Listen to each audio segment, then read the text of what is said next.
For the past several years, I've been watching The Walking Dead, eating DiGiorno pizza, and thinking about rhetorical delivery.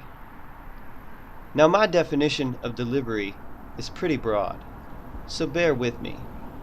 But it's pretty apparent that modern delivery technologies vanish, or at least slowly die, with the appearance of zombies. And by modern, I mostly mean digital. We witness the de-evolution of writing and communication technologies that we might expect to occur in a post-apocalyptic world. We see no cell phone use. We see no printing of documents, no faxes, no apps, no social media, and we certainly see no texting. Although we do see a landline telephone in a prison, we learn that it's disconnected and that its user was just talking to his own demons.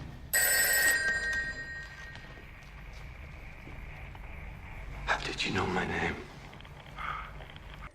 Except for a scientist locked down in the Center for Disease Control, creating video logs of his experiments.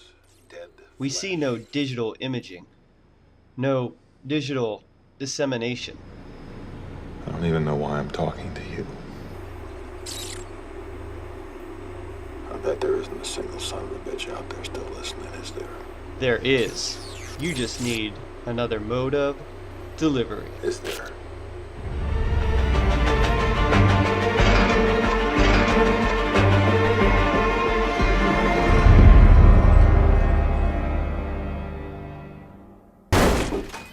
Our first glimpse of any post-apocalyptic electronic communication comes from a two-way radio that the show's protagonist, Rick Grimes, gives his Good Samaritan friend Morgan. But even this delivery is dying as the life drains from each device's sole battery. You got one battery. I'll turn mine on a few minutes every day at dawn. You get up there, that's how you find me.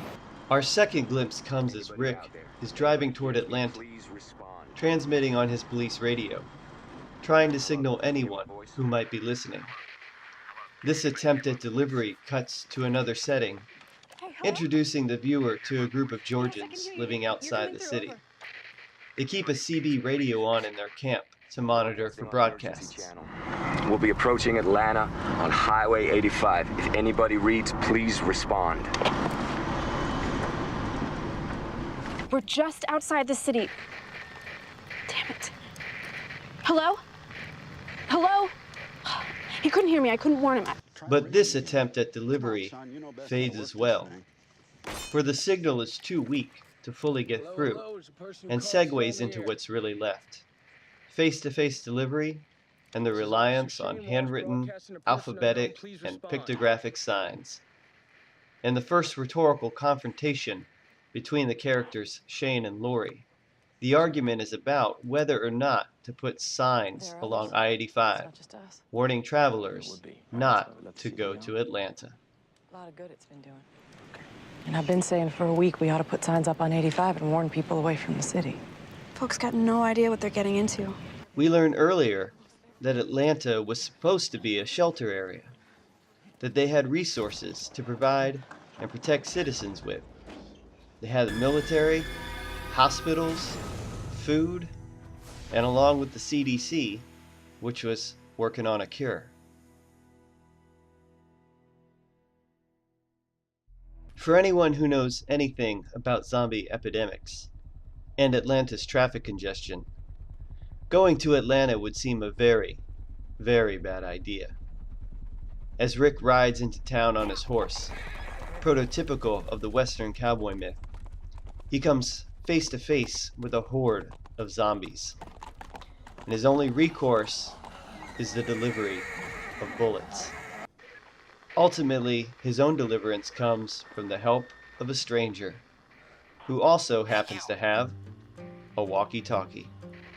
Dumbass. Yeah, you in the tank. Cozy in there? Although we witness what Colin Brook might identify as the transitive delivery of people and messages through the use of automobiles, they are less dependable without a steady supply of petroleum. The empty gas can that Rick totes in the opening scene, his need to stop at gas stations to quench a thirst that can no longer be satiated, signals a delivery mechanism gone dry, or at least going dry.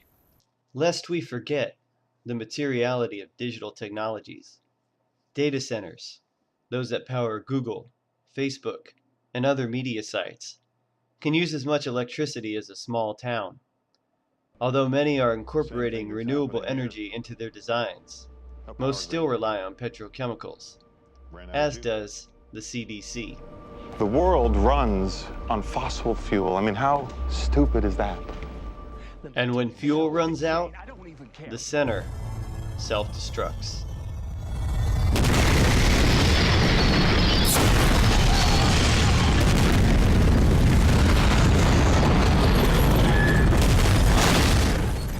These effects aren't very special. Yeah, these effects suck.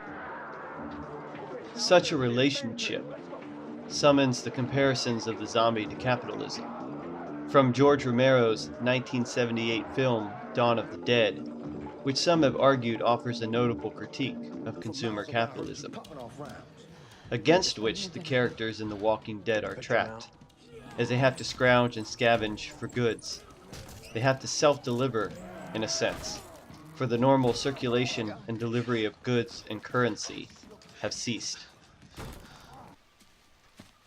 With no ready supply of gas, Rick relies upon horse for transportation, hearkening not only the American myth of the cowboy, but also the short-lived and dangerous Pony Express. Although I would argue it's never safe, delivery has once again become very dangerous. Let's go easy, okay? I haven't done this for years.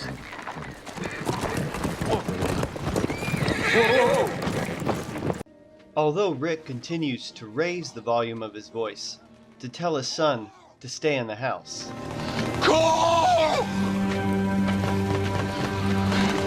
Carl! Carl! his ideal delivery technique should be one of whispers. The delivery method these characters develop relies less upon the voice and more upon the body, killing the vocal component of delivery in favor of the visual. Their delivery must be coded in a way that also does not deliver. Writing itself is safe from zombie decoding, and the first written acts of delivery we see derive from a mix of modern materials, such as spray paint, or a reversion to some of the first materials used to create ink, such as blood. We see the undead made responsible for their own delivery through devices such as cans strung around camps to alert the living of their presence. Historically, delivery has been crafted for particular environments and particular audiences, usually in order to increase circulation. The Walking Dead shows us a delivery that also requires a delivery not to occur. And so we see the use of visual cues and silent gestures, distractions to keep the human body hidden. This use of older technologies is not simply a regression to prior forms. There is a logic of delivery unfolding here, an undelivery that parallels the appearance of the undead. The delivery of information meant for one audience must bypass another for the primary act of delivery to be successful. Of course, such delivery methods are not new. They are similar to encoded or encrypted messages used in military, financial, and other transactions. We see attempts to unsmell by undelivering the scent of the living by delivering the scent of the undead. That is, to create no scent at all by creating scent. A different kind of mask than those used by ancient actors when delivering their lines. These actors must also adjust their gait and gestures to undeliver to the undead. Don't draw attention.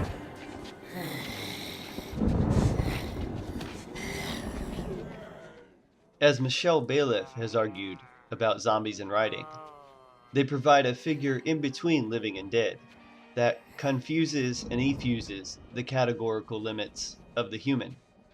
As Bailiff reconsiders the human in a future of writing, she speculates toward imagining writings now but not yet future as monstrous, which, as do the living dead, defies our categorical ways and means of knowing and communicating.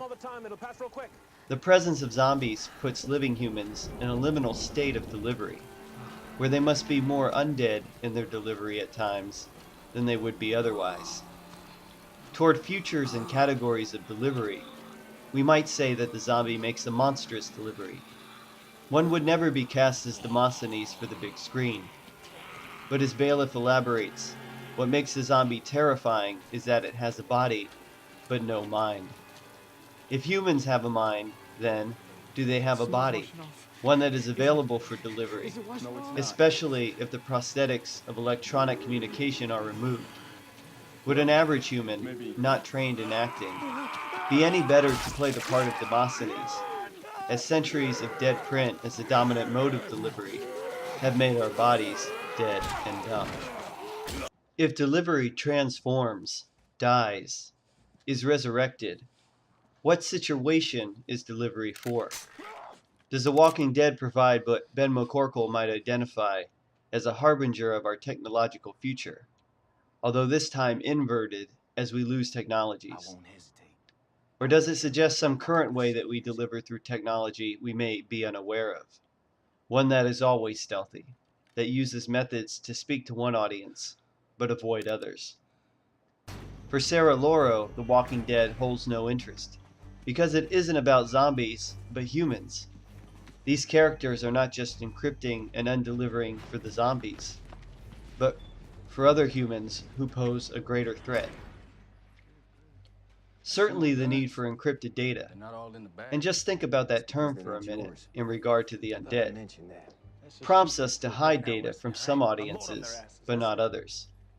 Are we the humans, undelivering at the moment of delivery, using code to undo for some what we deliver for others?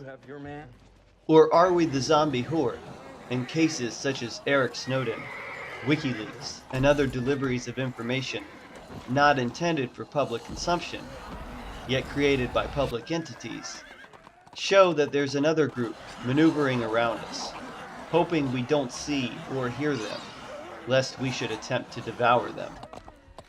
I think it would be too reductive to say that the zombie horde, quick to move toward the slightest sound or flash of movement, is symbolic of a delivery of circulation in which the crowd moves at one with a mindlessness.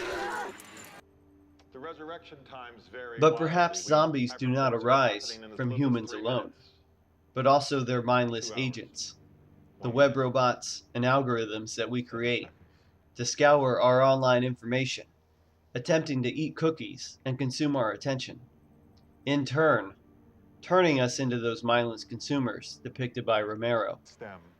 Perhaps for some of us, this is a desirable vector toward Freud's death drive. For others, as The Walking Dead shows, methods of delivery that thwart delivery, this undelivery, must be developed before it's too late.